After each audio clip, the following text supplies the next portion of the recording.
तो आज हम लोग स्टार्ट करेंगे कुष्ठ टॉपिक। तो कुष्ठ के केस में पता है कि मॉडर्न के हिसाब से तो आपकी कुछ की डिसीज कुष्ठ में या लेप्रोसी को कुष्ठ में काउंट करते हैं, बट आयुर्वेद के हिसाब से सोचोगे तो कुष्ठनाति वपु इत कुष्ठम, मतलब कि जो स्किन के कलर वगैरह को चेंज कर दे, स्किन में कोई विकार उत्पन्न कर दे, त्वचा को विकृत कर दे।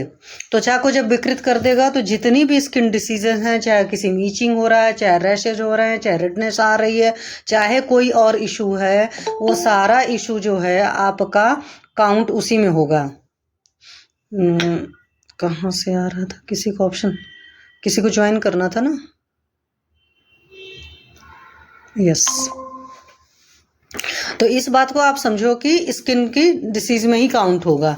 यहाँ तक कि अगर इंग्वाइनल रीजन वगैरह में कोई प्रॉब्लम है, कोई जेनाइटल रीजन में भी प्रॉब्लम है, तो क्योंकि वहाँ पर स्किन है तो स्किन के बहुत सारे इश्यूज होते हैं। जैसे मैं आपको क्यों बता रही हूँ, पीआईडी वगैरह के केसेस में आप देखते हो कि लोकल ट्रीटमेंट आप जब देते हो तो बहुत बढ़िया रिजल्ट आता है, और स्किन डिसीजेज में सिस्टेमिक तो करना ही करना पड़ता है हमें। स्किन डिसीज में लोकल ट्रीटमेंट से कई बार बहुत शानदार रिजल्ट और बहुत जल्दी रिजल्ट आते हैं।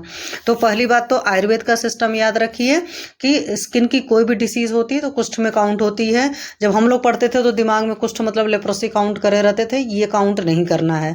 लेप्रोसी का तो आपको पता है माइकोबैक्टीरियम लेप्री होता है, that is acid fast bacilli, ठीक है। इंक्यूबेशन पीरियड इसका 1 to 7 ईयर होता है, मीन्स इसके कांटेक्ट में रहते हो तो कांटेक्ट के बाद उस तरह का हो जाता है, मतलब लेप्रोसी के पेशेंट के कांटेक्ट में नहीं रह सकते। छुआछूत वाली बीमारी या संक्रमण वाली है, और ये रियलिटी में भी मॉडर्न में भी देखा गया हुआ है, ठीक है।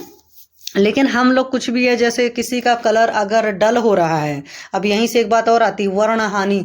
किसी का कलर डल हो रहा है तो भी किसी का जो होता है कलर रेडनेस की तरफ जा रहा है। जैसे क्यों बता रही हूँ मैं, विरुद्ध आहार के केस में अधिकतर फेस का कलर वगैरह जो होता है थोड़ा सा रेडिश टाइप का हो जाता है।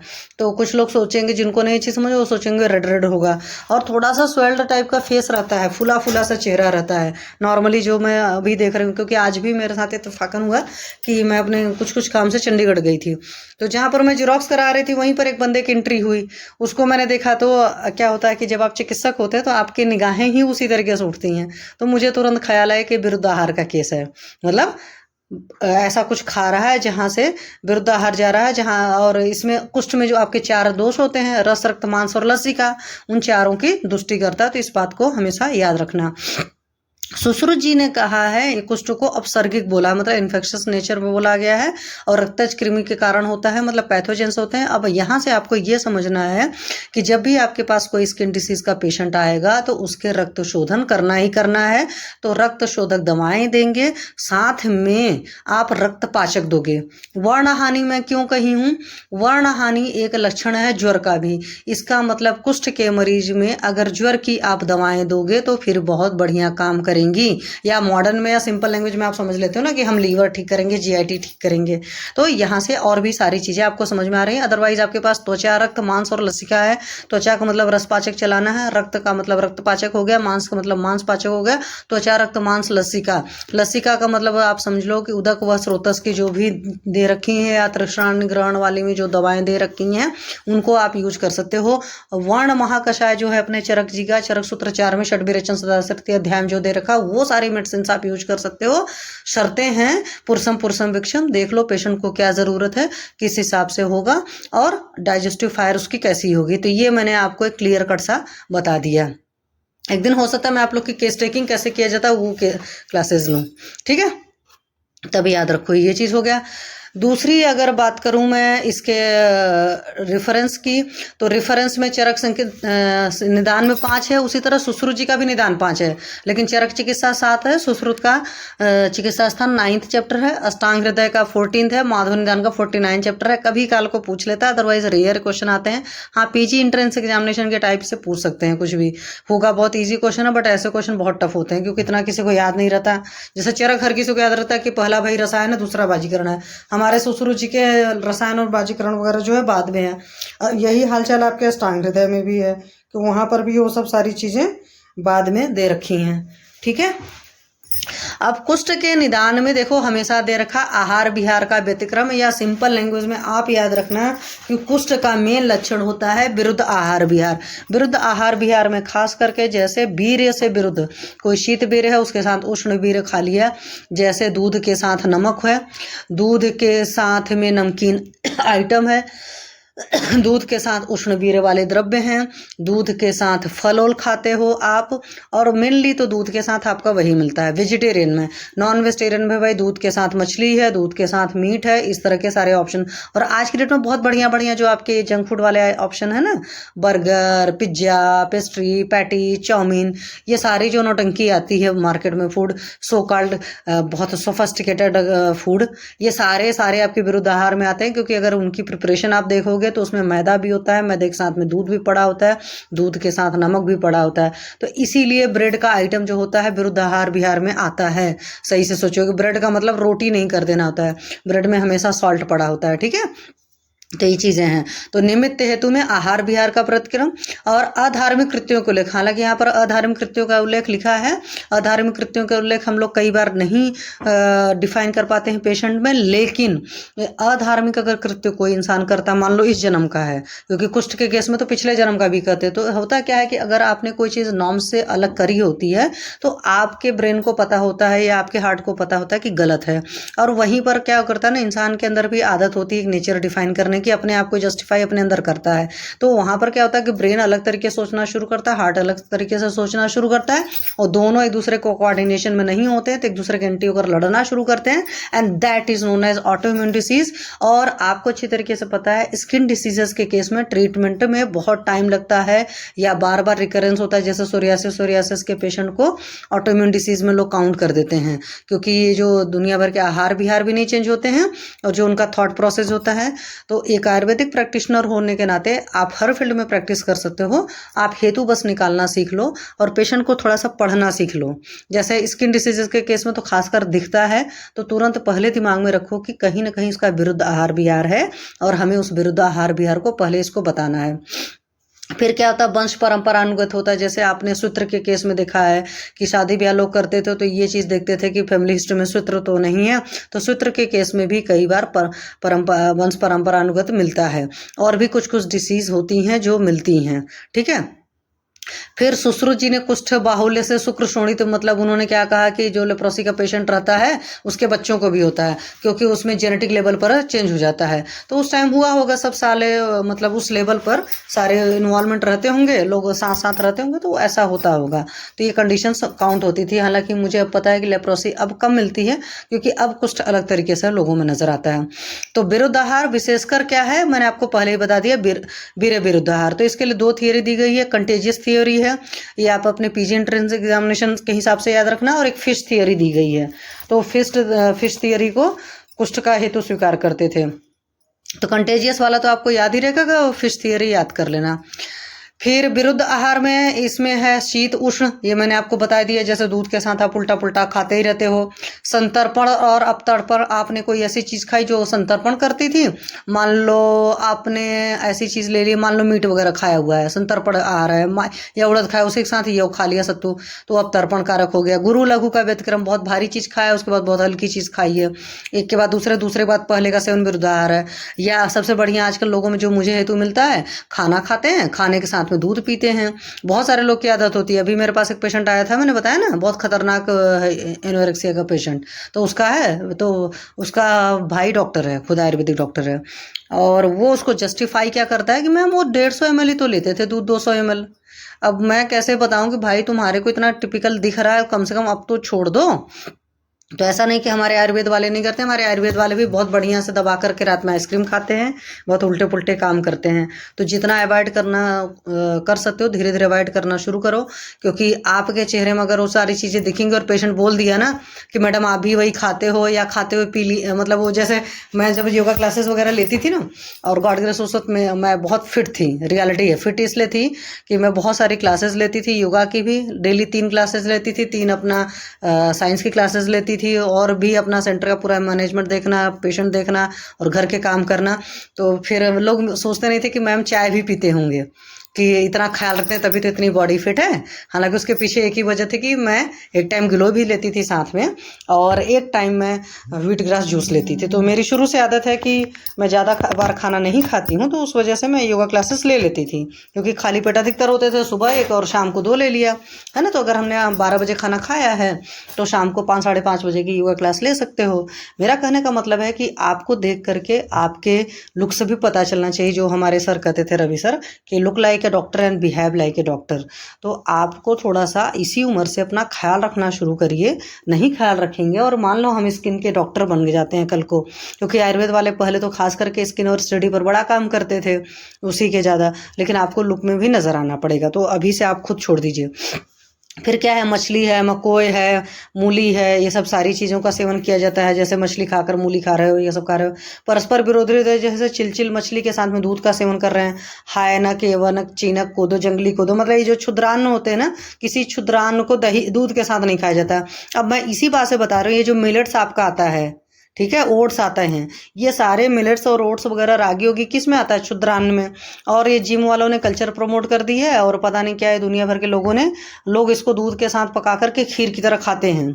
और क्या करते हैं ऊपर से, मैं आपको बता रही हूँ क्योंकि मैं पर्सनली कुछ लोग को जानती हूँ, उसमें चीनी नहीं डालते हैं, उसमें फिर ऊपर से खूब गरम गरम में ही शहद डालते हैं। कि आपको पता है कि हमारे यहाँ शहद को जो होता है गरम नहीं किया जाता है, तो वो विरुद्ध आहार हो जाता है। और इस तरह का विरुद्ध आहार लोग दबा कर खाते हैं, और जब उनको स्किन के इशू होते हैं कई सालों बाद, क्योंकि सुबह सुबह के अमाउंट में आधी कटोरी खा रहे हैं, तो ऐसा नहीं कि आज खाओगे कल हो जाएगा, वो लॉन्ग टर्म में बीमारी। तो आपके शास्त्र में साफ साफ दे रखा है कि क्षुद्रान्न जितने होते हैं उसको दूध के साथ नहीं खाते हैं।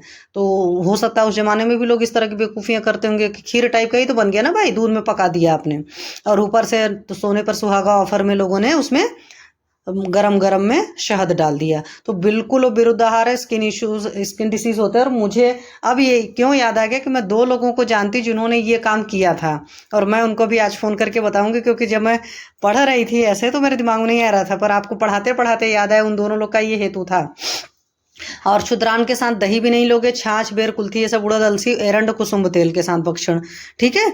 तो ये सब मैक्सिमम चीज़ें तो हम लोग ऐसे यूज़ नहीं करते, कर खाने में कोई एरंड तेल लेता ही नहीं है ना, वो तो हम लोग दवा के फॉर्मेट में लेते हैं।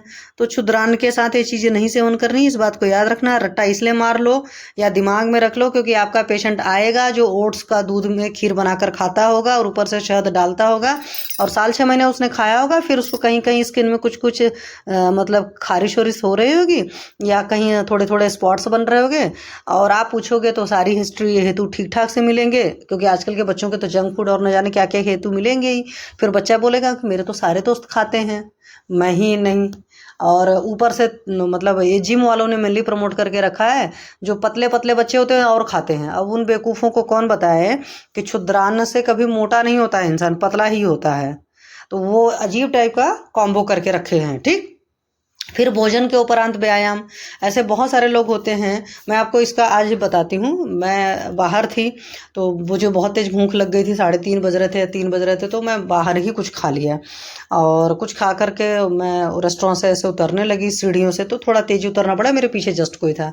तो मुझे याद है मैंने 2 या 4 सीढ़ियाँ उतरी, पर मुझे लगा कि नहीं, ये चीज़ नहीं करना चाहिए। और हमारे शास्त्र में है कि खाना खाने के बाद जब चलते भी हैं ना, तो थोड़ा धीमे धीमे चलते हैं, बहुत फास्ट नहीं करते हैं। तो ये जो खाना खाने के बाद आजकल लोग ये ब्रिस्क वॉक करने वाली नौटंकी निकाले हुए हैं, नौटंकी मैं क्यों कहती हूँ, क्योंकि ये सो कॉल्ड दिखावा है सारा। उस दिन भी शायद मैंने आप लोग को सेशन बताया था, सुबह की जो मॉर्निंग वॉक होती है वो आपके को दीर्घायु बनाती है, लेकिन जो शाम की वॉक आप करते हो खाना खाने के बाद में, आजकल मेजॉरिटी लोग कर रहे हैं, उससे आयु का लॉस होता है, क्षरण होता है, ठीक है। तो भोजन के उपरांत व्यायाम वाला कंसेप्ट बना करिए, चाहे वो वॉक ही क्यों ना हो।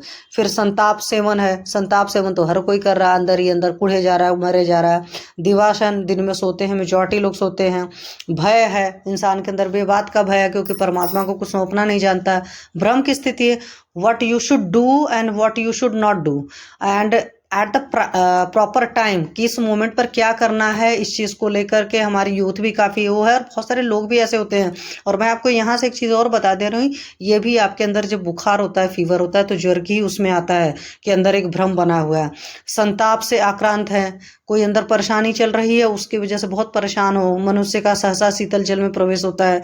तो कभी कभी होता है बाहर से आए, बहुत ही गर्मी लगी हुई थी, जैसे अपने यहाँ बोलते हैं ना कि बाहर से आकर तुरंत तुरंत ठंडा पानी नहीं पीना है, तो तुरंत पता चला घर में रखा हुआ है बाथ टब, घुस गए उस बाथ टब में, बड़ा अच्छा फील होगा। वो अच्छा फील नहीं होता, बाद में जब एक्जिमा होता है ना तब वो पता चलता है।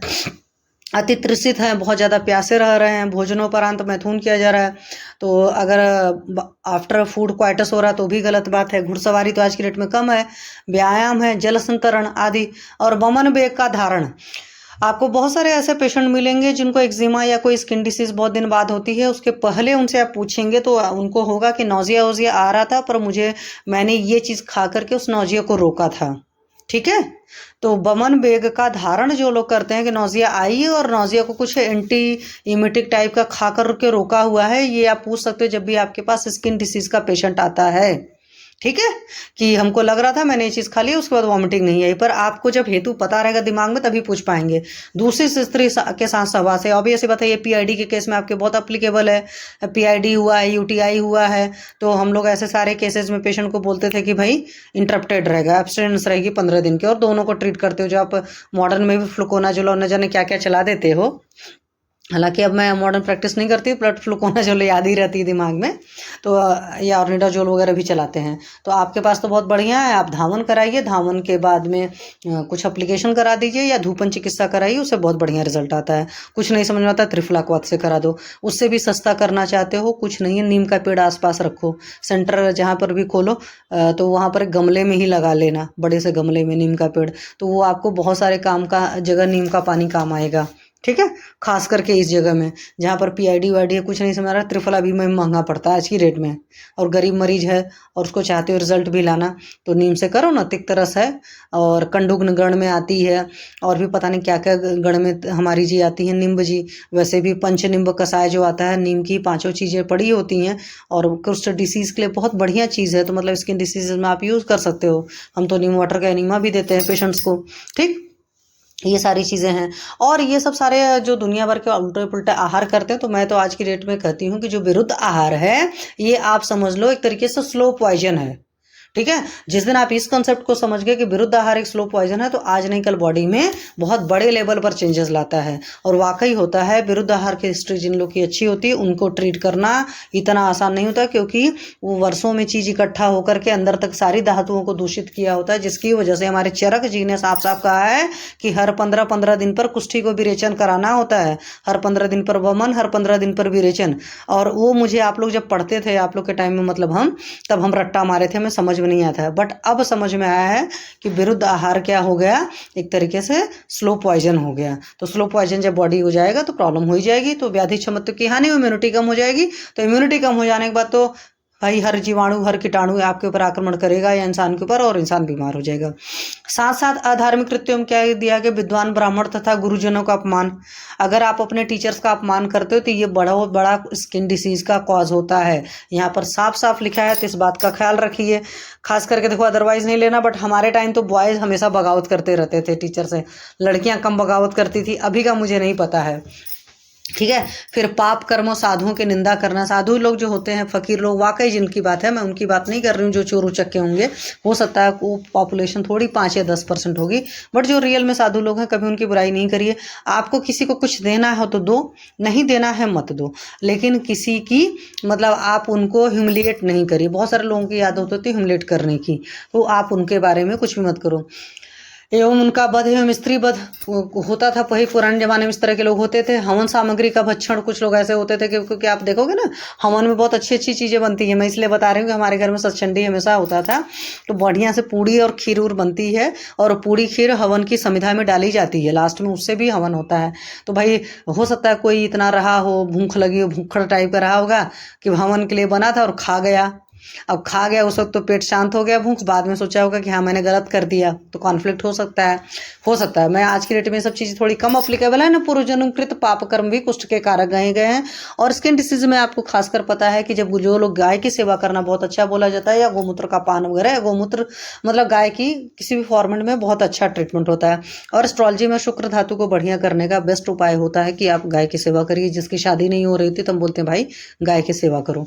ठीक, वैज्ञानिक दृष्टि से विचार करें तो विरुद्ध आहार इनकम्पैटिबल फूड के कारण एलर्जी उत्पन्न होती है और उससे डिसीज होती है, और वही इम्यूनिटी लॉस हो जाएगा। तो जैसे ट्यूबरकुलोसिस के केस में कहा जाता है कि इन्वायरमेंट में सारे बैक्टीरिया पड़े हैं, जिसकी इम्यूनिटी लो होगी उस पर अटैक करके उसको टीबी क्रिएट कर देंगे। तो आप कुष्ठ के केस में भी इसी तरीके से मान सकते हैं।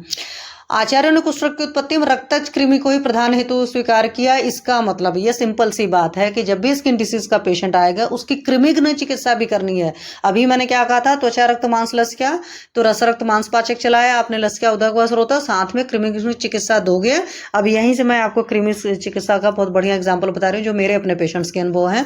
एक बच्चा आया, मेरी फ्रेंड का बच्चा था, उसको, और आपने देखा होगा कई सारे लोग ऐसे होते हैं ना फेस के आसपास उनको थोड़ा सा डिस्कलरेशन हुआ रहता है, हल्का सा लाइट टाइप के पैचेस बने रहते हैं, खास करके बच्चों में, बहुत सारे बच्चों में मैंने देखा हुआ है।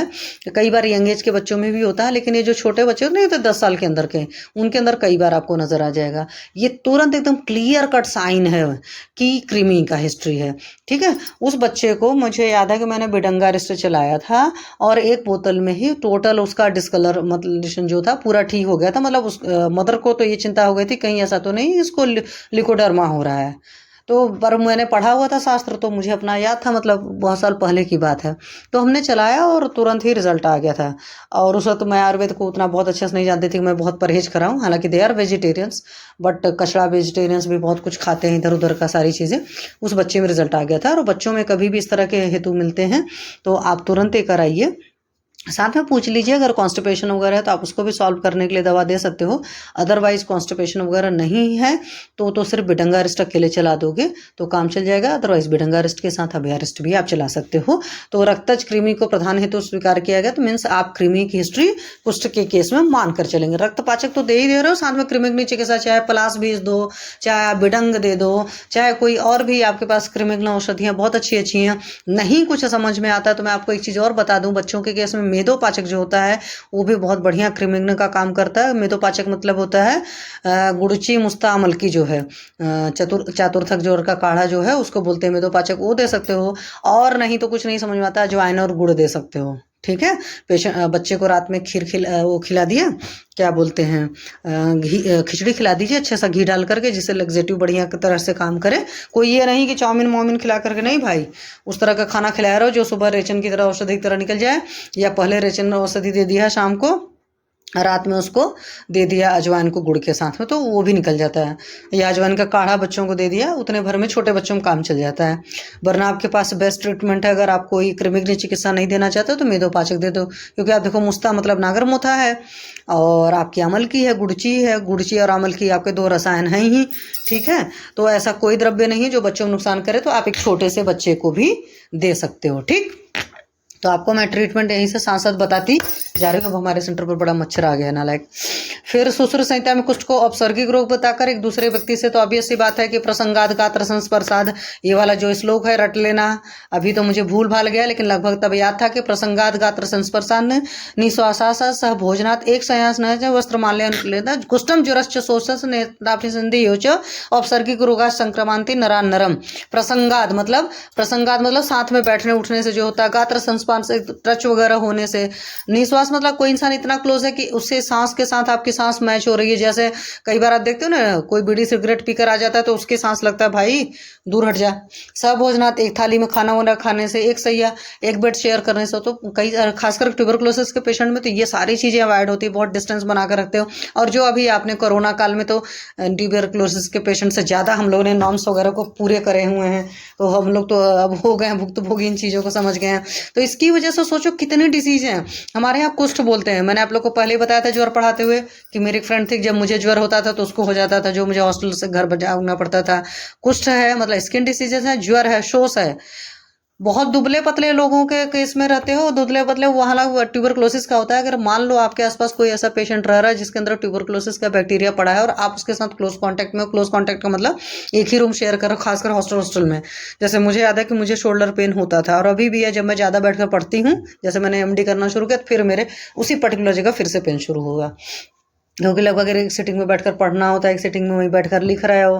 तो मैंने देखा जैसे मैं जब ज़्यादा बैठती हूँ तो मेरे को तुरंत वो पेन शुरू होता है। तो मैं आज भी गई थी एलोपैथी के डॉक्टर पास उस वक्त दिखाने के लिए। तो उन्होंने तुरंत मेरे से पहला क्वेश्चन यही पूछा था कि क्या तुम्हारे हॉस्टल में कोई ट्यूबरक्लोसिस का पेशेंट है। हालांकि मेरे रूम पार्टनर्स में से दोनों को नहीं था, बट बाद में मुझे पता चला कि मेरी एक रूम पार्टनर के भाई को प्लूरेसी थी। और प्लूरेसी के ट्रीटमेंट में आपको पता है कि मॉडर्न वाले एलोपैथी खिलाते ही हैं, मतलब ये टीबी वाली मेडिसिन उसको चली थी। प्लस उसको भी मतलब थी अस्थमा टाइप की तकलीफ थी, ठीक है, और भी सारी चीज़ें थी। तो बाद में मुझे पता, क्योंकि उसके पहले मुझे प्रॉब्लम नहीं थी, मुझे हॉस्टल में जाकर चीज़ें हुई थी। और सर ने जब मुझे पूछा था तो मैं उनको नहीं बता पाई थी, क्योंकि मैं बहुत अच्छी तरीके से नहीं जान पाई थी। इसीलिए आपके रूम पार्टनर का भी बहुत हेल्दी होना बहुत ज़रूरी होता है। तो कई बार आपका, अब हम लोग के टाइम तो बेड भी होता था, एक डबल बेड मिल जाता था, 2 मतलब तख्ते मिल जाते थे, उसी पर हम लोग 3 लोग सोते थे। तो जब 3 लोग सो रहे तो ऑब्वियस सी बात है कितना एक दूसरे के आप कांटेक्ट में आते हो, है ना। अपने घर में अपनी सिस्टर के साथ उतना नहीं होता कि घर में मान लो 2 बेड मिल रहा हुआ है, लेकिन हॉस्टल में तो मजबूरी होती है। तो ये जो चीज़ें हैं वो आपको तब समझ में आती जब आपको इस तरह के कंसर्न होते हैं। कंजक्टिविटी केस में आप जानते ही अच्छी तरीके से। तो याद रखना, कुष्ठ के केस में ज्वर के शोष और नेत्राभिसंध, ये सारी प्रॉब्लम वहाँ पर होती है जिन पेशेंट्स की इम्यूनिटी कमजोर होती है, उनके साथ तुरंत ये होता है। ज्वर के केस में भी होता है, लेकिन हम लोग को ज्वर नहीं मानते हम लोग, लेकिन मैं नॉर्मल ज्वर की बात कर रही हूँ, क्योंकि मुझे जो फीवर होता था मेरे फ्रेंड को होता था। तो ब्लड के टेस्ट में उसका जो आता था, जो उसका है क्या बोलते हैं, मोनो की कौन सी साइड जो थी वो उसकी अपसेंट रहती थी, नहीं बेसोफिल ऐसा कुछ समथिंग था, अभी मुझे याद नहीं, बट उसका था, मुझे याद है कि सीबीसी उसकी अच्छी नहीं थी रिपोर्ट, ठीक। तो ये सब सारी चीज़ें मैं बता दी। मॉडर्न में आप बैक्टीरियल और फंगल दुनिया भर के इन्फेक्शन करके वो सब तरह के दवाएं आप देते रहते हैं, ठीक। फिर ये सारा चीज मैंने आपको बता दिया। संप्राप्ति में क्या है, विरुद्ध आहार विहार के प्रभाव से प्रकोपित तीनों दोष वात पित्त कफ शरीर में संचरण करते हुए त्वचा रक्त मांस लसिका, ये 4 चीज पक्का रटा होना चाहिए कि इसमें जो हेतु हैं, मतलब जो दूषित हैं वो त्वचा रक्त मांस लसिका है, इनको दूषित करते हैं। और जिस स्थान में जाएंगे लोकलाइज्ड वहां पर कर देंगे, सर्व शरीर में जाएंगे तो सर्व शरीर में प्रॉब्लम क्रिएट कर देंगे। फिर आचार्य वाग्भट ने सर्वप्रथम तिर्यक दोषों द्वारा त्वचा की दृष्टि होना बताया। तिर्यक दोषों मतलब इधर उधर चाहे जहां से मूव कर गया, सिर्फ सीधा सीधा नहीं। तदुपरांत उत्तरोत्तर अन्य धातुओं की दृष्टि होना बताया है। तो त्वचा की दृष्टि होगी, फिर आगे चीजें। दोष में त्रिदोष हैं तीनों, उपसर्ग में रक्तज और कृमि है। तो रक्त और कृमि दोनों का है, क्योंकि भाई कृमि रहता ही है, बहुत सारे हेतु में आपको मिल ही जाएंगे। दूसरे त्वचा रक्त मांस लसिका है, यहाँ पर अम्बु लिखा हुआ है तो लसिका उसी को काउंट कर लेते, क्योंकि आयुर्वेद में शुरुआत में लसिका वर्ड नहीं था। अधिष्ठान में बाह्य रोग मार्ग में विशेषता त्वचा है, क्योंकि मेजॉरिटी मैनिफेस्टेशन इसी के थ्रू होती है। बट कई बार जो होता है IBS वगैरह के केस में हम लोग मानते हैं कि वो इंटेस्टाइन का कुष्ठ है, इंटेस्टाइन की जो सेल है या इंटेस्टाइन की जो कला है हमारी, वो कलाओं में कुष्ठ हो गया, तो वहां पर भी कुष्ठ की दवाएं, इसी बात से देखो याद आ गया, डाइजेशन की इशू में भी कई बार कुष्ठ की दवाएं चलाने से बहुत बढ़िया रिजल्ट मिलता है। अब कुष्ठ के भेद में त्रिदोषज होते हैं, 2 तरह के कुष्ठ के एक्चुअली वैसे तो भेद है, एक महाकुष्ठ एक क्षुद्र कुष्ठ वाला है। आपको पता है महाकुष्ठ 7 तरह के होते हैं और क्षुद्र कुष्ठ 11 तरह के होते हैं, तो 18 तरह के हर किसी ने बोला, बट हमारे जो चरक जी हैं उन्होंने असंख्य भी बोला है। तो स्किन डिसीज का मतलब नेमिंग आप बहुत तरीके से कर सकते हो। अब इसमें बहुत सारे संयोग होते हैं, हीन और उत्तम संयोग। फिर वर्ण आपको मैंने पहले बता दिया। वेदना, कई सारे मतलब स्किन के इश्यूज में पेन भी होते हैं, जैसे मेरे उस दिन पेशेंट आई थी जिसकी स्वेलिंग और सब सारी चीज़ थी, इसी बात से मैं पूछना भूल गई कि अभी उसकी कितनी रिकवरी हुई है। और आकार तथा लक्षणों में पैचेज वैचेज जो बनते हैं, सब सारी चीज़ें, ठीक। फिर इसके बाद 7 महाकुष्ठ क्षुद्र कुष्ठ 11 है, और चरक जी ने एक और चीज बोली है, असंख्य भी हो सकते हैं, ठीक। अब इसके नाम है, वो नाम भाई आपको रट्टा मारने पड़ेंगे। बच्चा पार्टी, कपाल, औदुंबर, मंडल, ऋषिजी, पुंडरीक, सिद्धम और काकड़क। और कई बार ये भी पूछ लेता है, खास करके PG एंट्रेंस एग्जामिनेशन में, कि किस कुष्ठ में किस दोष की प्रधानता है। तो जैसे हमने तो अपने टाइम में रट्टा मारा था, और आज भी देखो मेरी बुक में लिखा हुआ, जैसे कपाल कुष्ठ जो होता है इसमें मैंने लिखा हुआ था वात की होती है, औदुंबर कुष्ठ में औपी मतलब पित्त की होती है, मंडल में मक मतलब कफ की होती है, ऋषिजीव में रिवपी मैंने लिखा था मतलब वात पित्त है, पुंडरीक में पुपिक मतलब पुंडरीक हो गया, पित्त और कफ है। सिद्ध मतलब जो सेहुआ निकलता है उसको सिकवा मैंने लिखा होगा, देखो मतलब कफ और वात की है। और काकड़क में आप लिख सकते हो कातर, कातर का मतलब का से काकड़क हो गया, तर से आप त्रिदोष समझ लेना। हालांकि कातरी मैंने लिखा है पर ये गलत वर्ड है, क्यों, क्योंकि इस तरह के वर्ड याद नहीं रहते को। कोटेशन से या जो भी कभी शॉर्टकट बताते हो, वो शॉर्टकट भी ऐसे होना चाहिए बच्चा की याद रहे। मेरे साथ हो चुका है प्रॉब्लम थर्ड प्रॉप में, मुझे सारे जितने मतलब योग थे, दवाएं थी, सबका कंपोजिशन का वो याद था, बाद में मैं ये भूल गई थी किसका क्या था मतलब शॉर्टकट, और वो मैं चीज़ें एक आध गलत कर गई थी, और जो छोटे छोटे हल्के फुल्के आते हो तो आप सही कर जाते हो, तो ये याद रखना। सिद्धमुख कुष्ठ की जगह सुश्रुत जी ने दद्रु कुष्ठ माना है, ये भी आपके पीजी एंट्रेंस एग्जामिनेशन के हिसाब से है, और चरक जी ने दद्रु कुष्ठ को क्षुद्र कुष्ठ में माना है। तो दद्रु कुष्ठ देकर के पूछा जा सकता है कि किसने महाकुष्ठ माना है, तो महाकुष्ठ हमारे सुश्रुत जी ने दद्रु को माना है, लेकिन हमारे चरक जी ने, दद्रु का मतलब होता है जैसे हम लोग कहते हैं दद्रु का मतलब सिंपल वर्ड में समझ लेते हैं खारिश वाला, तो उसको चरक जी ने हमारे क्षुद्र कुष्ठ में माना है। और जो क्षुद्र कुष्ठ है उसमें एक कुष्ठ चर्म कुष्ठ, किटिप विपादिका, अल्सक, दद्रु, चर्मदल, पामा, विस्फोटक, शतारु, विचर्चिका है। इनके नाम आपको बच्चा पार्टी रटने पड़ेंगे, तो प्लीज रट लेना, यहाँ पर मैं कुछ नहीं कर सकती हूँ, या तो श्लोक रट्टा मार लेना, श्लोक रटना ज्यादा आसान होता है। ठीक, अब उसके बाद मैंने लगभग वो सारी चीजें बता दी हूँ, तो वो ऐसे करके पढ़ लेना। और पूर्व रूप आपको बहुत ज्यादा जरूरी है, मैं सारा आपको पढ़ा रही हूँ उस हिसाब से जैसे आपका ट्रीटमेंट का होता है।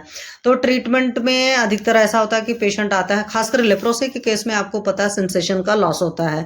जो नॉर्मल स्किन डिसीज होती हैं या जो सिंपल स्किन डिसीज होती हैं, क्योंकि जो महाकुष्ठ है उसमें सिकवा मतलब सिद्धमुख को छोड़ करके और सारे लेप्रोसी के ही टाइप में काउंट होते हैं, और जो आपकी क्षुद्र कुष्ठ आती है वो नॉर्मल स्किन डिसीजेज जो पड़ी हुई हैं उसमें आती हैं। ठीक, पूर्व रूप में इसमें क्या होगा, अतिश्लक्षणता या अतिरुक्षता, स्किन यहाँ हो सकता है हद से ज्यादा ड्राई है या हद से ज्यादा वो मतलब कह सकते हो उसमें सुलक्षण या चिकनापन है। स्वेद का अधिक आना या एकदम ना आना, अब कई सारे ऐसे पेशेंट्स आते हैं जिनके पास स्वेद कम आता है, तो वो भी समझ लो क्या होगा, एक तरह का कुष्ठ है। जैसे अभी मैंने उस दिन कौन सी पेशेंट थी, उसने कहा मुझे कम आता है। ठीक, वर्ण कलर डिस्कलरेशन आपको पता है, दाह हो सकता है, त्वचा में कंडू हो सकती है, सुप्ती होती है, मतलब एक नमनेस टाइप का बना रहता है, तोद होता है, खिंचा सा कुठोत्पत्ति हो सकती है, व्रण होता है, व्रण में शूलादिक्कत, कई बार व्रण वगैरह होंगे तो उसमें पेन बहुत ज्यादा होता है, व्रण की शीघ्रोत्पत्ति, कुछ लोग में छोटी सी फुंसी बनती है तुरंत बहुत अल्सरेशन बड़ा हो जाता है, व्रणों की चिर स्थिति लंबे टाइम तक बना रहना, वो भी कुष्ठ का पूर्व रूप होता है। रूढ़ होने पर, व्रण के भर जाने पर होने पर भी व्रण में रुच्छत्व रहेगा, कारण के स्वल्प होने पर भी व्रणों का अधिक प्रकोप होना, कई लोग का देखते नहीं बहुत थोड़ा सा मिथ्या आहार विहार होता है पर प्रॉब्लम बहुत ज्यादा होती है तो वहां पर स्ट्रेस वाला हेतु ज्यादा निकलता है। रोमहर्ष होना, रक्त का कृष्णवन होना कुष्ठ के पूर्व रूप बताए गए हैं। इसलिए याद रखना कई बार पेशेंट थोड़ा थोड़ा सा साइन सिम्टम पर भी आता है, तो वहां पर हमें उससे बात करनी पड़ती है, उनको ट्रीटमेंट अपने दिमाग में सोचना पड़ता है, सामने से उसको भले कदे नहीं भाई कोई स्किन डिसीज नहीं, बट अपने दिमाग में वही समझना है। तो ये मैंने सिद्धमुख दद्रु वाला भी आपको बता दिया। फिर ये जो है ना वात पित्त कफ के हिसाब से अगर रट्टा मारे रहोगे तो आपको सही हो जाएगा, क्योंकि कपाल में क्या था, कवा मीन्स वात दोष था, तो अरुण वर्ग के कपाल, कपाल मतलब मिट्टी के घड़े जैसा उसका शेप होगा, कांति होगी, रुचि कठोर, तनु त्वचा वाला, तोदबोल तथा विषम रूप से फैलने वाला था। औदुंबर का ओपी मतलब पित्त था, तो पित्त वाला में कंडू, दाह, पीड़ा और लालिमा युक्त होगा, और रोम कपिल वर्ण के हो जाएंगे, पके गूलर के, औदुंबर, औदुंबर मतलब उदुंबर, तो उदुंबर का मतलब क्या होता है, गूलर, तो गूलर के फल के समान होगा, औदुंबर कुष्ठ हो गया। मंडल कुष्ठ में क्या था, कफ था, म के वर्ड था ना, या आप कम वर्ड से याद कर सकते हो, लेकिन शुरुआत वाला रहेगा तो याद रहेगा आपको। तो मंडल है तो कफ है, तो श्वेतम रक्तवर्ण वाला, स्थिर घन स्निग्ध, और कुष्ठ घेरा वाला हो तो, या कुछ उठा हुआ सा था हो, या एक दूसरे से सटा हुआ, तो मंडल टाइप का बने मतलब चकत्ते से टाइप से जब बनते हैं तो वाला होता है। मंडल कुष्ठ कृच्छ साध्य होता है, इसको सोरियासिस से काउंट करते हैं। तो अगर आपने सोरियासिस के पेशेंट देखे होंगे तो आपको बहुत अच्छे समझ में आएगा। मैंने कई सारे सोरियासिस के पेशेंट देखे हुए हैं, ट्रीट कम करे, मैं आपको सच्चाई बता दे रही हूँ, क्योंकि मेरे पास उस तरह के पेशेंट कम आए, बट मैंने जो सोरियासिस के पेशेंट देखे बहुत ही खतरनाक टाइप के, मतलब वो सुबह शर्ट निकाल दें तो पूरी शर्ट उनकी रेड रहती है, और हेतु में उनके खूब सारे अच्छे हेतु थे, मतलब नॉनवेज खाना, ड्रिंक करना, लेट नाइट जागना, जितना मुझे उस वक्त हेतु पता था और अभी आज की डेट में पता चलता तो बहुत ही कुछ कचड़ा पचड़ा वक्त बेवक्त सब खाना। और they were Ayurvedic physician, but वो पूरा एलोपैथ का काम करते थे और एलोपैथिक जैसी उनकी लाइफस्टाइल भी थी। ठीक है, हालांकि आजकल हमारे आयुर्वेद वाले भी बहुत सारे अपने आप को स्मार्ट समझते हैं ना पीने उने से ये सब काम नहीं करना चाहिए। जो ठीक है पिछली जनरेशन के लोग पीते थे, जनरेशन का मतलब 10 ईयर्स बैक को ही मैं एक जनरेशन बैक मानती हूँ, तो एटलीस्ट आप लोग अब पीने उने की कोशिश मत करिएगा, क्योंकि आजकल मैं इसलिए कह रही हूँ आप लोग कहोगे लड़कियां, अब तो लड़कियां भी पीने लगी हैं बहुत सारी, है ना। खास करके मैं पंजाब में रहती हूँ तो यहाँ ज़्यादा ही ये सब फालतू चीज़ों का कल्चर है, तो ये सब विरुद्ध आहार विहार आप मत करिए आप लोग। ऋषजीव में रिवपी था, मतलब वात और पित्त दोनों के लक्षण साफ होंगे, तो वात की वजह से कर्कश हो गया, किनारों पर रक्तवर्ण पित्त की वजह से हो गया, अंदर से श्याव वेदना। तो रीछ की जीवा क्या आकार की, अब रीछ की जीवा हो सकता होगा थोड़ी सी हार्ड होती होगी, बट अपने को नहीं पता रीछ की जीवा होती कैसी है। पुंडरिक का था पित्त और कफ, तो पित्त और कफ में श्वेत वर्ण लाल किनारे वाला। पुंडरिक का था रक्त कमल के सदृश से उत्सेयुक्त उन्नत और दायुक्त कुष्ठ को। तो एक दो चीजें भी याद रहेंगी, आप इतना भी लिख दोगे ना कि इसमें ये दोष है, और उसके हिसाब से जो थोड़ा सा सही लिख दोगे तो भी मार्क्स मिल जाएंगे।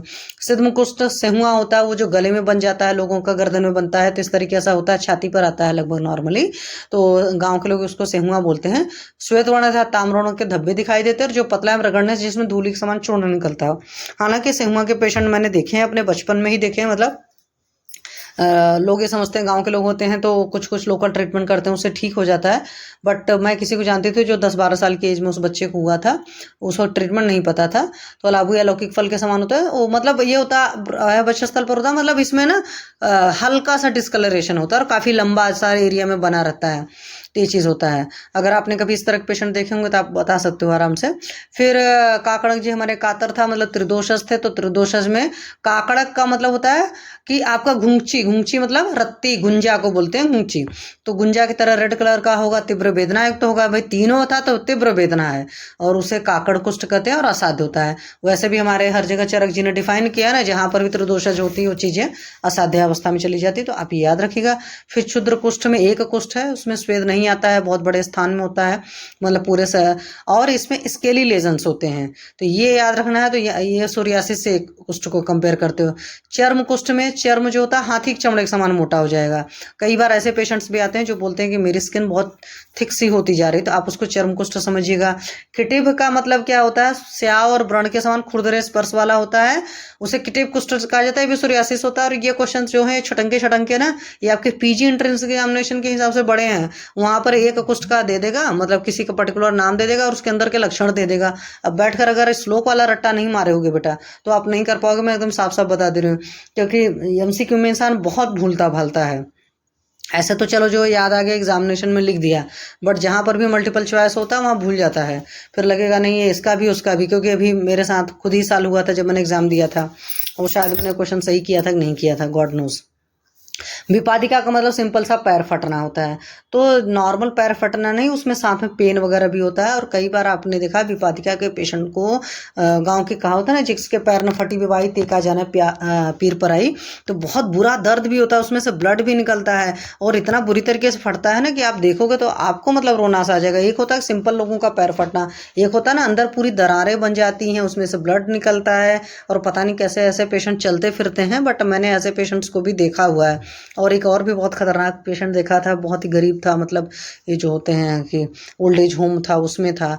मैंने वही सोचा कि हाँ नॉर्मल घर में वो पेशेंट होता तो बेड पर होता और उसी हालत से वो सब कुछ कर रहा था, बट वो विपादिका का नहीं और भी खतरनाक पेशेंट था। फिर अल्सक में क्या होता है, खुजली और रक्तवर्ण के फोड़ों से युक्त होता है, तो ये भी खतरनाक सही हो गया समझ लो आप। फिर दद्रु मंडल, दद्रु का मतलब होता है खुजली, तो उसमें खुजली बहुत ज़्यादा होती है और खुजली पीड़िका होगी, मतलब वो जो फुंसी फोड़ा फुंसी टाइप का बनेगा वो पीड़िका में दद्रु बहुत ज़्यादा होगी और उन्नत होगा। इस तरह के पेशेंट्स देख लेना। फिर चर्म दल में आपका पता है कि रक्तवर्ण वाला होगा, कंडूत विस्फित वेदना के साथ साथ फट जाने वाला था। एक देखो चर्म दल है, एक चर्म कुष्ठ है। चर्म कुष्ठ वाला था हाथी के जैसा, तो यहाँ पर फट भी जाएगा, वेदना के साथ फटती है, उस पर स्पर्श का असर नहीं पता। मतलब कि कुछ लोग बोलते हैं ना कि मैं इस वजह से बता पा रही हूँ और तो चीज़ें मुझे नहीं है, तो पर कुछ लोग कहते हैं मैम मुझे इस पर एक कपड़ा भी बर्दाश्त नहीं होता। कई बार ऐसे पेशेंट्स आएंगे कहते हैं मैंने कपड़ा कैसे पहना है मैं ही जानता हूँ। तो मैं वही सोचती हूँ कि भाई क्या हो गया कि अब खास करके फीमेल पेशेंट के साथ तो और प्रॉब्लम होता है ना कि उस बेचारे ने मुश्किल से एक हल्का सा सूट डाला होता है, कई बार इतनी तकलीफ होती है। तो देखो यहाँ पर आपके पास साफ साफ लिखा है बुक में कि स्पर्श का सहन नहीं हो पाता। फिर पामा जो होती है वो भी खुजली होती है, स्केबिज वाला होता है। और पामा के केस में अगर आपको स्केबिज वाला खासकर याद हो तो, क्योंकि इस तरह के पेशेंट मैंने काफ़ी देखे हैं, तो इनको रात को बहुत ज़्यादा खारिश होती है, दिन भर लगभग ये ठीक ठाक रहेंगे और रात जहाँ जैसे ही शाम होना शुरू होती है श्वेत अरुण श्यावर क्या है, तो ऑब्वियस सी बात है कफ वाला होगा ना, क्योंकि शाम को शुरू होती है और रात में लोग बहुत परेशान होते हैं इससे।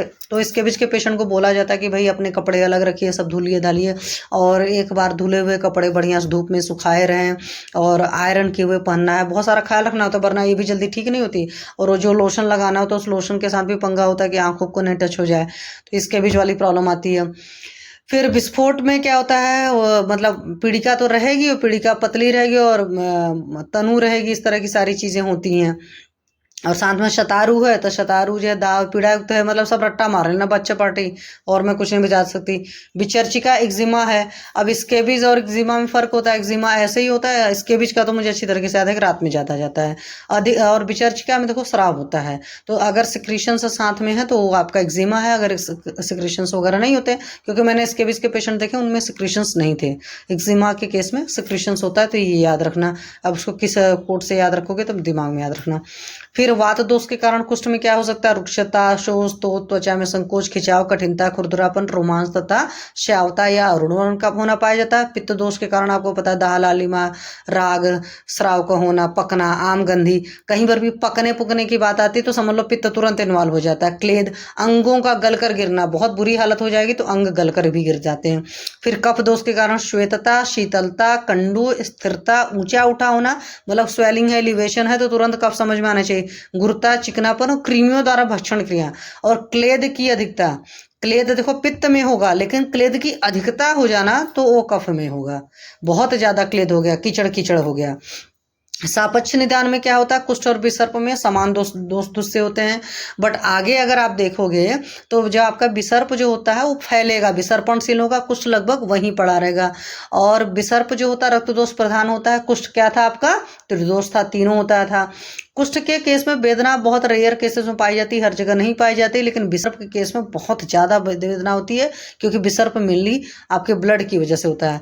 फिर सप्त द्रव्यों की दृष्टि आवश्यक होती है, जो त्वचा, रक्त, मांस, लसिका थी, और ना साथ में त्रिदोष, वात, पित्त, कफ। तो त्वचा, रक्त, मांस, लसिका 4 और वात, पित्त, कफ 3 7 होते हैं, लेकिन इसमें सप्त द्रव्यों की दृष्टि आवश्यक नहीं होती, इसमें मेन ब्लड जी से जिंदाबाद हो जाते हैं। तो हर्पीस वगैरह जो जोस्टर वगैरह सब सारा बोलते हो वो आपके विसर्प में ही तो आते हैं। और विसर्प अगर आपने सही डायग्नोसिस कर लिया और आयुर्वेद का ट्रीटमेंट करो तो वाकई बहुत शानदार रिजल्ट आते हैं। कुष्ठ के केस में क्या है, विरुद्ध आहार विहार किया है तो धीरे धीरे क्रॉनिक आता है, मतलब धीरे धीरे अंदर फैला, इसीलिए ठीक भी होने में टाइम लगता है। विसर्प के केस में एक्यूट होता है अधिकतर, ठीक है। आजकल तो लोग उसको वायरल करके काम चलाते हैं, लेकिन विसर्प के पेशेंट, हाँ विसर्प का पेशेंट अगर टाइमली ट्रीटमेंट नहीं होता है तो बहुत बुरा भी ट्रीटमेंट, मतलब मुश्किल पड़ता है, कई बार पेशेंट को फंस जाती है चीज़ें, ठीक। इस बात का याद रखना। तो ये सब सारी चीज़ें मैंने बता दी है। अब किसी को जीरोडर्मा से किसी कंपेयर करा किसी से, अब ये सब तो मुझे नहीं लगता कि अब सिलेबस में इस तरह की चीज़ें आती भी होंगी। हो सकता है आप लोग मॉडर्न पढ़ते हो तो वहाँ से देख लेना थोड़ा सा अपना कि क्या इस तरह के क्वेश्चन आते हैं। अगर पीजी में आते हैं तो प्लीज़ बच्चा पार्टी पढ़ लेना, अदरवाइज कंपैरिजन करने का कि रिंग वर्म है, इसके बीज है, ये है, वो है, क्योंकि मेरा अब जो माइंड सेट है ना वो टोटल मैं आयुर्वेद की तरह ही उस चीज़ को करना चाहती हूँ। मैं इसके बीज कर लूँगी तो मैं सोच ही नहीं पाऊँगी मैं ट्रीटमेंट क्या दूँगी। मैं फ्रैंकली बता दे रही हूँ, मैं यही सोचेंगे वात पित्त कफ में से इसमें से क्या है, पाचन लेवल पर क्या दृष्टि है, लोकल में मैं इसको क्या चीज़ दे दूँ कि क्या वहाँ पर प्रॉब्लम है, कि दाह है कि राग है, इस तरह की चीज़ों के बेसिस पर मैं डिसीजन लेती हूँ। तो उस वजह से उस चीज़ को मैं आपको ज़्यादा नहीं बता रही हूँ। मॉडर्न वाले तो अंडरलाइंग पैथोलॉजी से बताते हैं, और हम लोग का सीधा सोता क्लिनिकल प्रेजेंटेशन, मतलब दिख कैसा रहा है, क्या क्या साइन सिम्टम है, तो अपना ट्रीटमेंट का तरीका ये चीज़ होता है, ठीक। फिर उसके बाद में कुष्ठ का उत्तरोत्तर धातु में पहले त्वचा में जाएगा, फिर रक्त में जाएगा, फिर मांस, फिर मेद, फिर अस्थि मज्जा, फिर शुक्र तक चला जाएगा। तो त्वचा वाले में क्या होगा, अंगों में विमर्दता होगी, रुक्षता होगी, त्वक संताप होगा, संज्ञाहीनता भी हो सकती है, रोमर्स और तुरंत की प्रवृत्ति होती है। रक्त में कंडू और पुयोत्पत्ति, तो कभी भी कोई इंसान ये कह रहा है स्किन को लेकर के कंडू हो रही है तो तुरंत ये समझ जाओ कि भाई हमें वहां तक तो जाना ही जाना है, रक्तपाचक तक, ठीक है। इस बात को तुरंत समझ लेना। उसके पहले मतलब ये नहीं सोचना कि क्या है। अगर किसी ने कंडू वर्ड इस्तेमाल किया, ईचिंग हो रही, मीन्स हमें रक्तपाचक तक जाना ही जाना है, और सिर्फ डिस्कलरेशन है तो रसपाचक से काम चल जाएगा। यहाँ पर ये जो क्वेश्चन है, ऐसे ना आप लोग सोचते हो कि ये सब चीज़ें आपके टाइम में नहीं समझ में आती कि कितना इंपॉर्टेंट है अभी, लेकिन यहाँ से आपको बहुत अच्छे से विकारो नाम अकुशलो न जीवात कदाचन न ही सर्वविकार नाम तो अवस्थित ध्रुव स्थिति। मैंने क्यों इसका आर्टिकल लगाया, आपसे पढ़ते वक्त लगाया था कि आप लोग में पीजी एंट्रेंस एग्जामिनेशन में ये ध्रुव स्थिति नाम तो अस्थि कहाँ का रेफरेंस है, किस डिसीज के कंसेप्ट में है, तो आप बोल सकते हो कि ये चरक जी ने लिखा है, मेनली तो डिसीज के लिए है कि सबका नामकरण संभव नहीं है। ठीक है, फिर मांस के में जो होगा तो उसमें मुखशोष कर्कशता पिंड को, जब पीड़िका की उत्पत्ति होती है तब आप समझ लो कि मांस पाचक तक हमें चलाना है, अचलता हो सकता है, त्वचा स्फुटन। और मेद के साथ में क्या होता है, जैसे हाथों का झड़ जाना, मतलब बहुत पतला हो जाता है, चलने में असमर्थता, छत का फैलना, अंग भेद, तो ज़्यादा बुरी हालत में हो जाती है, तो ये हमारे मेद का होता है। अस्थि मज्जा में नासा का विदरण होना, जैसे नाक ही पुराने टाइम में इस तरह की बीमारियां ज़्यादा होती थी, आजकल नहीं होती है। नेत्रों का रक्तवर्ण होना, घावों में अगर क्रीमिया मैगट्स बन जा रहे हैं, स्वर नाश हो रहा है, एफेजिया की कंडीशन बन रही है, तो समझ लो अस्थि मज्जा तक डिसीज जा चुकी है। कई बार ऐसा भी होता है किसी कुष्ठ के पेशेंट में स्वरनाश की स्थिति होती है। ठीक है, और शुक्र तक चला जाएगा तो फिर पक्का सही बात है कि वो तो अगली जनरेशन में जाएगा और असाध्य तो हो ही चुका है।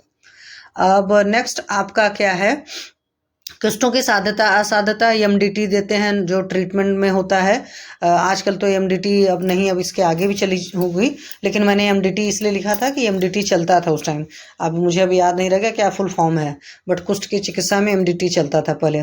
तो सामान्यतः क्या होगा, त्वकस्थ, रक्तस्थ, मांसस्थ और वाले वात कफाधिक वाले साध्य होते हैं। वात और कफ वाले, पित्त वाला देखो तुरंत पंगा देगा, मेदस्थ और द्वंद्वज कुष्ठ आप्य होते हैं, और मज्जा और अस्थि वाला असाध्य हो जाता है। मतलब मेदे तक तो काम चलेगा, मज्जा में भी चली गई तो चीज असाध्य हो जाती है, जिसमें कृमि हो गया, जिसमें बहुत ज्यादा लग रहे, पिपासा युक्त, दाह युक्त, मेदाग्नि युक्त, त्रिदोषज विदरण, प्रस्तुतांग, लोहित नयन, आंखें बहुत वैसी हैं, हत स्वर और बमनादि पंचकर्म के गुण को भी निष्फल कर दिया से उत्पन्न कुष्ठ मनुष्य के लिए मारक होता है। सिद्धम को छोड़ करके महाकुष्ठ वाले सारे असाध्य होते हैं। क्षुद्र कुष्ठ को साध्य समझना चाहिए, क्योंकि आजकल दुनिया भर की जो ट्रीटमेंट हो गए, डीडीएस और एम्फासिन इन्होंने लिखा है, बट मैं कहती हूँ कि आयुर्वेद हमारा चूंकि जिंदाबाद है, आयुर्वेद है तो उम्मीद है, आप सिंपल वर्ड में समझो।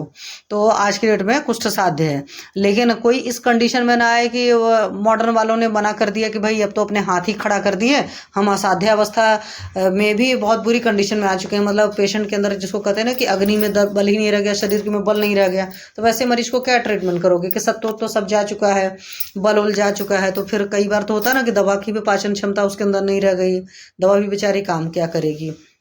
तो ऐसा नहीं, बट पेशेंट की कंडीशन देख करके आप बता सकते हो कि इट इज़ क्योरेबल या नॉट क्योरेबल। और ये जो बड़ा अच्छा सा कंसेप्ट हमारे आयुर्वेद का ना, मुझे अब समझ में आता है आज पेशेंट की थेरेपी करते वक्त, विषक वश से वाकई बहुत जरूरी चीज होता है। पेशेंट बात नहीं मानता तो वो पेशेंट भी ठीक नहीं हो सकता। वात प्रधान कुष्ठ में क्या करोगे, घृतपान कराओगे, जहां पर भी ड्राइनेस होनेस बहुत ज्यादा रहेगी। श्लेष्मा प्रधान कुष्ठ में वमन करा दीजिए, पित्त प्रधान कुष्ठ में विरेचन और रक्तमोक्षण करा दीजिए, और वैसे भी पित्त वाला काफी पंगे देने वाला होता है। ठीक, फिर उसके बाद रक्त विश्रावण के लिए दोनों तरीके से प्रच्छान और शिराविद है। प्रच्छान का मतलब वो होता है ऊपर से हल्का सा करते हैं, तो प्रच्छान जो करते हैं वो उत्तान में जहां पर देखते हैं कि सिर्फ बाहर से तकलीफ दिख रही है, बट आपको लगता है कि नहीं डिसीज काफी पुरानी है, तो उसमें तुरंत में आप शिरावेद कर दीजिए, क्योंकि वो अंदर तक घुस चुकी होगी। अब किसी ने बोला कि नहीं मैम मुझे, या सर मुझे पहली बार हुआ, तो पक्का सी बात है वहां पर आप प्रच्छान कर्म कर देंगे तो उतने से आपको पता चल जाएगा, आराम रिजल्ट आ जाएगा। हालांकि वात रक्त के केस में मिल रही आपने उत्तान और गंभीर पढ़ा है कि गंभीर वात रक्त होता है और उत्तान होता है, बट यहाँ पर कुष्ठ के केस में भी है, और ये आपके पीजी एंट्रेंस एग्जामिनेशन के हिसाब से है। मान लो लिख दिया उत्तान एंड गंभीर किस किस बीमारी में है, एक जगह सिर्फ वात रक्त अकेले दे दिया, एक जगह आपका कुष्ठ रक्त अकेले दे दिया, एक में ऑप्शन दे दिया बोथ, एक दे दिया नन, आप देखो। तो आप जब अच्छे से पढ़े रहोगे तभी आप इस चीज को कर पाओगे। कुष्ठ में संशोधन चिकित्सा अधिक लाभकारी है। अब भले ही मैंने आपको बताया कि चरक जी ने बोला है, काय चिकित्सा की बुक है, भले इसमें यहाँ इतना नहीं लिखा हुआ, चरक जी ने बोला हर 15 दिन पर विरेचन कराइए, हर 15 दिन पर वमन कराते रहिए, तब जाकर होता है। और विरेचन और रक्त मोक्षण के उपरांत वायु के शमन हो तो स्नेहपान निर्दिष्ट है, तो ये सब याद रखिएगा। त्वगगत होने पर शोधन कराओगे, लेपन मतलब कुछ ना कुछ लोकल के ट्रीटमेंट के लिए देंगे। रक्तगत होने पर संशोधन, लेपन, कषायपान तथा दूषित का रक्तमोक्षण भी कराएंगे।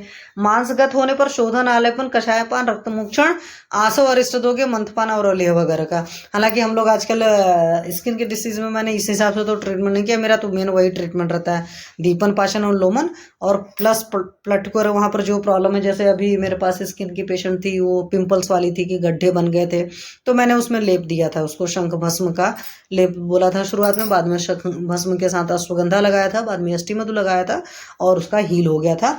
हाँ, मैंने निदान परिवर्जन अच्छे से कराया था कि रात को जो लेट नाइट सोना था वो मैंने कहा बेटा 10 बजे लाइए, और दिन का सोने का और खाने पीने में जहाँ जहाँ जो उसकी चेंजेस करा सकती थी मैं, हालांकि पेशेंट वॉज वेजिटेरियन बट मैंने उसमें चेंज कराया था, एंड विद इन 15 डेज लगभग रिजल्ट आ गया था, and with in 2 to 3 month तो पूरी तरीके से पेशेंट क्योर हो गई थी। तो मुझे बहुत अच्छा लगा था, क्योंकि उसका मेन कंसर्न यही था कि मेरे गड्ढे भरेंगे कि नहीं चेहरे के, और गॉड ग्रेस भर गया था। क्योंकि पेशेंट ने ये काम तुरंत किया था कि जैसे मैंने बोला कि आपको रात को 2 बजे नहीं सोना है, वो भी था लेट नाइट, उसका 2-3 साल की हिस्ट्री थी, उसके अगेंस्ट में डेवलप हुआ था। तो जब भी आप लेट नाइट हिस्ट्री कर मतलब है आपकी सोने की, तो लेट नाइट में क्या होता है कि वात और पित्त का प्रकोप होता है, दिवा सहन करते हो तो कफ का प्रकोप होता है। तो लेट नाइट वाले अधिकतर क्या करते हैं, काम के चक्कर की वजह से अगर सुबह उठते हैं तो फिर दिन में सोते हैं, या आप सूर्योदय के बाद सोकर उठते हो। अगर जैसे मैं आज बताऊं, आज मैं गई सुबह सुबह गेट खोलने 6:15 बजे, सूरज भगवान जी निकले हुए थे, मतलब आप गर्मियों समझ लो 5:30 या 6 बजे सूरज भगवान आ जाते हैं। तो अगर गर्मियों के केस में आप 5:30 बजे के बाद सो रहे हो तो वो दिवाशयन में काउंट हो जाएगा। सूर्योदय होने के बाद में सोना जो होता है, जैसे कुछ लोग सुबह 10 बजे 9 बजे 8 बजे सोकर उठते हैं ना, तो वो उसको दिवासन नहीं काउंट करते, वो जो दोपहर में सोते हैं उसको काउंट करते हैं। नहीं, दिन आ गया और आप सोए तो दिवासन में काउंट होगा। तो इसलिए बहुत सारे पेशेंट्स आपको मिल जाएंगे जो दिवासन के होंगे। तो दिवासन कब का प्रकोप होगा, तो आम का कारक होगा वो बीमारी का। फिर साथ में ऐसे सारे पेशेंट में रात्रि जागरण होता है, मतलब जो रात के 9-10 बजे के बाद सो रहे हैं सब रात्रि जागरण वाले, तो वात पित्त मतलब तीनों तरीके से दूषित हो गए। ऐसे सारे पेशेंट को ऑटो इम्यून डिसीजेस होने के चांसेस रहते ही हैं, क्योंकि अधिकतर रात्रि जागरण का एक हेतु काम से कम स्ट्रेस ज़्यादा होता है, और फालतू की मोबाइल देखना या मोबाइल की गपशप जो होती है नौटंकी, उसकी वजह से ज़्यादा होता है। तो प्लीज़ अगर हेल्दी रहना चाहते हो इन चीज़ों को छोड़ो। मैं कहती हूँ कि मान लो शुरुआत में प्रॉब्लम है, मोबाइल पर कुछ सुनने की आदत है, आप थोड़ा सा दूर रख करके कुछ भी स्पिरिचुअल या कुछ भी वैसी चीज़ चला कर, या अपने सब्जेक्ट का ईयरबड चलाकर सो जाओ। वो हार्डली आप 2 मिनट के अंदर लोरी की तरह काम करेगा, आप सो जाओगे, ठीक है। लेकिन ये काम नहीं करो कि रात के 2-2 बजे तक जागेंगे, ठीक। फिर इसके बाद में क्या होता है कि जहाँ पर रक्त मोक्षण नहीं करा जा सकते हो तो वहाँ पर क्षारम कर किया जाता है। तो ये आप अपने देख लेना, कुछ कुछ अगर आपके यहाँ कोई स्किन के टीचर होंगे तो उनकी प्रैक्टिस वगैरह में। निदान परिवर्जन आपका आयुर्वेद का पहला ही है। संशोधन दोषानुसार करेंगे, भाई हमारे पास शुरुआत से ही है कि कफ ज़्यादा बढ़ा, वात बढ़ा है, पित्त बढ़ा, उस हिसाब से ही कर सकते हैं, ऐसे नहीं कर सकते। संसमन में औषधि और अन्न विहार, जो दोनों ही चीज़ों में आपको चेंजेस करना पड़ेगा। अंत परिमार्जन विशेषकर महाकुष्ठों में होता है, बही परिमार्जन जितने क्षुद्र कुष्ठ थे वहां पर आपको कुछ न कुछ करना पड़ेगा बाहरी लगाने के लिए। इसीलिए याद है आरगवदी, जो सेकंड चैप्टर आरगवदी है, नहीं सॉरी, थर्ड है। पहला तो यह दीर्घम जीवती, दूसरा अपामार्ग तंडुली, तीसरा आरगवदी। तो आरगवदी अध्याय में जो दुनिया भर की चीजें दे रखे हैं ना, वहां पर चरक जी ने शुरुआत में सोचो स्किन डिसीज का ही सारे लेप दे रखे हैं। प्रयुक्त औषधियां अपामार्ग, आरगवत, खदीर, हरिद्रा, आंवला, हरित की। कुछ नहीं समझ में आया तो त्रिफला जिंदाबाद ही है। दारू, हरिद्रा, बाकुची, निम्ब, भल्लातक, बिडंग, देवदारू, सारिवा, शिग्रू, मंजिष्ठा दिक्वात वगैरह आप लोग यूज करते हो। चिरुबिल, तुअरक मतलब चाल मोगरा वगैरह सारी चीजें। शिलाजितु, पारक, गंधक, मनाशिला, रस सिंदूर, रसमाड़ के। तो आप इसमें से किसी एक को भी देख सकते हो, मतलब आपको जिस पर यकीन हो। जैसे अभया जी हमारी हरित की जी स्किन डिसीजेज में अभय का काम करती थी, तो स्किन डिसीज में वाकई हरित की से बहुत शानदार रिजल्ट आते हैं। जहाँ पर किसी का पित्त वाला इन्वॉल्वमेंट है तो वहाँ पर आप आमल की देकर देखिए, वहाँ पर बहुत बढ़िया रिजल्ट आएगा। आप आंवला हरित की हरिद्रा का कोई कॉम्बो बनाकर दे सकते हो, आप खदिर का कॉम्बो बनाकर दे सकते हो। और अगर आपका पेशेंट पित्तज प्रकृति का है और साथ में उसको स्किन के इशू आ रहे हैं और कॉन्स्टिपेशन है, तो ऐसे पेशेंट को आप आरगवत फल मज्जा से विरेचन कराइए, आप देखिए कितना शानदार रिजल्ट आता है। बाकुची वगैरह आपको पता है, सूत्र वगैरह के केस में यूज़ करने की जरूरत पड़ती है।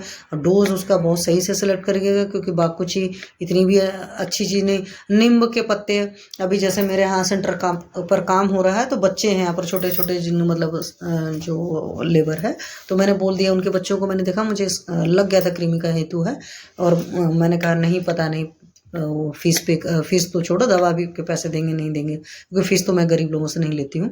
तो मैंने उनको बोला था कि मुस्लिम पेशेंट है कि आप 2-2 पत्ते नीम के खिलाना शुरू करो। छोटे-छोटे बच्चे थे, मैं पूछूँगी उन्होंने खिलाया कि नहीं खिलाया, तो नीम पुराने ज़माने में भी खिलाते थे, तो नीम आप बहुत सारी जगह यूज़ कर सकते हो, ठीक है। भल्ला तक भाई मैंने नहीं यूज़ किया मैं, क्योंकि भल्ला तक से मुझे डर लगता है कि ज़्यादा पंगा कर जाए।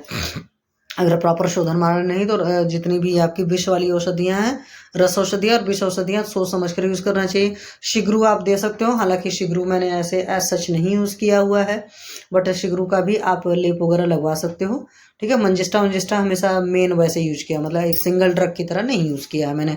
हाँ, इसी बात से याद आ गया कि आपकी स्किन डिसीज़ में हमारी जो गुड़ची जी हैं, रस धातु पर बहुत बढ़िया काम करती, तो उनके भी बहुत बढ़िया रिजल्ट हैं, ठीक है। अंत प्रयोगार्थ में पटोलादिक्वाथ, मामेजिस्टादिक्वाथ, पटोलादिक्वाथ, खदीरक्वाथ, ये सब हैं। खदीरारिस्ट वगैरह सब हम लोग यूज़ करते हैं। सोमराजी चूर्ण मैंने नहीं यूज़ किया। पंचनिम्ब चूर्ण वगैरह यूज़ करती हूँ। पंचनिम्बादि चूर्ण बाधित है। त्रिफलादि चूर्ण आता है, कुछ नहीं है तो त्रिफला चूर्ण वैसे भी काम करता है अच्छा खासा। अमृता गुगलू, कैशोर गुगलू हम लोग कहाँ स्किन के इन्फेक्शंस वगैरह में एक और अच्छी चीज़ आप यूज़ कर सकते हो, एकेटी एंड सूक्ष्म त्रिफला। एकेटी मतलब अमृता गुगलू, कैशोर गुगलू एंड त्रिफला गुगलू, ठीक है। एक विंशत गुगलू आरोग्यवर्धिनी, स्किन डिसीजेज में आपको पता है बहुत बढ़िया काम करती है। मामेजिस्टादिक्वाथ के साथ दीजिए। आरोग्यवर्धिनी स्किन डिसीज के लिए बहुत अच्छी बोली जाती है, ये बात आप याद रखना, ठीक। घृत तैल में महाखदर घृत, त्रिफला घृत, कुछ नहीं समझना, त्रिफला घृत जिंदाबाद। पंचतिक्त घृत हम लोग यूज़ करते हैं, जैसी प्रकृति होती है, मान लो पित्त वाली ज़्यादा पंगे हैं तो पंचतिक्त घृत, महातिक्त घृत, तिक्त घृत, ये सब सारे यूज करते हैं। तिक्त षटफलक घृत है, महातिक्त घृत वगैरह के स्वाद लेकिन बड़े गंदे होते हैं भाई, जब पेशेंट को पिलाना होता है तो बहुत बड़ा टास्क है। आरोग्यवादी तैल, तृण तैल, तो ये सब मैंने नहीं यूज़ करे हैं। मातिक्त घृत तो भुक्त भोगी हूँ इसलिए याद रहता है महक। भस्म में प्रवाल भस्म आप अच्छे से यूज़ कर सकते हो। स्वर्णमाक्षी शुद्ध गंधक मनशिला, मैंने गंधक वगैरह तो यूज़ किया है, स्वर्णमाक्षी वगैरह यूज़ नहीं किया, बट आप यूज़ करके देख सकते हैं। मनशिला जब यूज़ करिएगा सोच समझ कर यूज़ करिएगा, क्योंकि उसमें शोधन मारण की ज़्यादा अच्छी जरूरत पड़ती है। आसवरिष्ट में खदीरारिष्ट, सारीवाद्यास, मध्वास, कनक बिंदुवरिष्ट, मंजिष्टादिष्ट, तो भाई मैं तो खदीरारिष्ट ज़्यादा यूज़ करती हूँ, और इसमें से मध्वास उध्वास मैंने नहीं यूज़ किया हुआ है। रस औषधि में रसमाणिक्य है, गंधक रसायन बहुत पसंद है। महातालकेश्वर, कुष्ठारी रथ, गलत कुष्ठारी, कुछ सारे दुनिया भर के भले लिखे हुए, मैंने यूज़ नहीं किया, बट आप रट्टा मार लेना क्योंकि आपको लिखना है एग्जामिनेशन के टाइम में, और प्रैक्टिस में आओगे तो सिंपल दवाओं से भी काम चल जाता है। बाह्य प्रयोगार्थ तैल में मरीचादि तैल है। मरीचादि तैल कुछ पुराने जो वैद्य थे काफ़ी यूज़ करते थे, मैंने मरीचादि तैल या महामरीचादि तैल कम यूज़ किया। तुअरक तैल तो आपके सूत्र में ज़्यादा यूज़ होता है। करवीराद्य तैल मैंने नहीं यूज़ किया। धतुरबीज तैल भी नहीं यूज़ किया। करक्ट क्षीरी तैल, कुष्ठ राक्षस तैल, ये सब एक भी तैल मैंने नहीं यूज़ किया है। मेरे को तो बहुत सिंपल सा मैं मातिक्त घृत का ऑइंटमेंट दे देती हूँ, शुद्धोत घृत दे देती हूँ, बहुत सिंपल, कुछ नहीं समझाता तो एयर एंड ऑयल भी दे देती हूँ, वहाँ से भी रिजल्ट आ जाता है लगाने में। नहीं तो घृत भी लगा सकते हो, आप देख लो कि कैसी ज़रूरत है, आप उस हिसाब से होता है। हाँ, जिनका ना लगता है कि आपको कुष्ठ की ज़्यादा संप्राप्ति है तो वहाँ पर आपका मरीचादि तेल, महामरीचादि तेल काफ़ी बढ़िया रिजल्ट देगा, ये मैं पहले बता दूँ। भ्रष्ट सरसप कल्क ये आप लगा सकते हो, कुछ जगह बहुत अच्छा सा है, वहाँ पर देख लीजिएगा कैसा है। खास करके जहाँ पर फोड़े फुंसियाँ बनी होती हैं ना, फट नहीं रही होती, तो वहाँ पर अलसी को भी यूज़ करते हैं, कुछ लोग सरसप को यूज़ करते हैं, कुछ लोग ऐसे ही अलग अलग कॉम्बो यूज़ करते हैं, तो कुछ लोग मेथी को यूज़ करते हैं।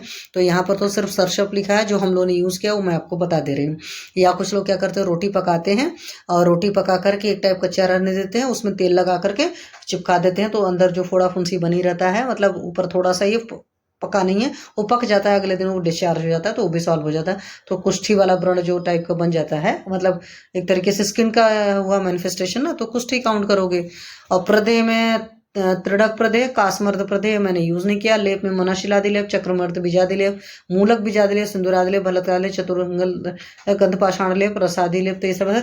तो चक्रमर्द जो होता है इसके बीज का लेप बहुत अच्छे से किया जा सकता है, उसमें ज़्यादा सोचना नहीं, या कुछ नहीं समझना आता तो आप मूली का बीज ला सकते हो, लेकिन वहाँ से मत लाना जहाँ से मूली उगाने के लिए बीज मिलता है, क्योंकि जो मूली उगाने के लिए बीज जहाँ से मिलता है ना, वो प्रोसेस्ड बीज होता है। तो इस बात को हमेशा ख्याल रखिएगा। ऐसा नहीं करिएगा कि मूली का बीज तो भाई सीड भंडार से बहुत बढ़िया से मिल जाएगा, तो बीज वाली जगह से आपने ला लिया, वो पता चला उल्टा काम कर जाएगा, ठीक है। तो या तो आपके आसपास कोई किसान हो, और जब उसकी मूली उगती है, मतलब पक जाती है, तो उसके बाद बोलो कि आपको उसकी मूली दे जाए बीज, मतलब वो जो पैसा लेना है ले ले, आप अपना फ्रिज उज में रख करके स्टोर करना है। अगर इस तरह का पेशेंट आता है तो then you can use that, ठीक। मैंने इसे बताया कि तुरंत इंसान का दिमाग काम करता है सीड मार्केट से लेकर के, और सीड मार्केट वाला प्रोसेस्ड होगा, वो उल्टा काम कर जाएगा, इस बात को याद रखना। अब पथ्यापथ्य की बात करोगे तो लघु अन्न और तिक्त रस वाले शाक पथ्य हैं। ठीक। शुद्ध भल्लातक, त्रिफला और निम्ब से युक्त अन्न और घृत का प्रयोग लाभकारी है, तो भल्लातक जी को भूल जाओ, त्रिफला और निम्ब से कर सकते हो, लेकिन आपको अच्छी तरीके से पता है कि निम्ब खाने के साथ तो नहीं यूज कर पाओगे, इससे बेटर है निम्ब तो उसको पत्तियां चबवा दो, त्रिफला का घृत का पान करा दो। ठीक है। पुराण धान्य जंगल पशु पक्षियों का मांस है, मुद्ग दाल है और पटोल का शाक पत्ते है। परवल बोला ही जाता है बेस्ट, आपको पता है कि ब्रणी के केस में भी परवल खिला सकते हो, ज्वर के केस में परवल बहुत अच्छा सब्जी रहता है, मतलब परवल का सूप वो दे सकते हो। गुरु अन्न अम्लरस दुग्ध दही आनुक मांस मछली गुड़ और तिल पत्ते है, तो गुड़ को कुष्ठ रोग में स्किन डिसीजेज में तुरंत बंद करते हैं। ठीक। फिर उसके बाद में आपके सूत्र क्लास और कुछ टाइप कल करें, बक बक करते करते बहुत टाइम हो गया। हाँ जी बच्चा पार्टी, सो गए सब। हेलो। हाँ जी।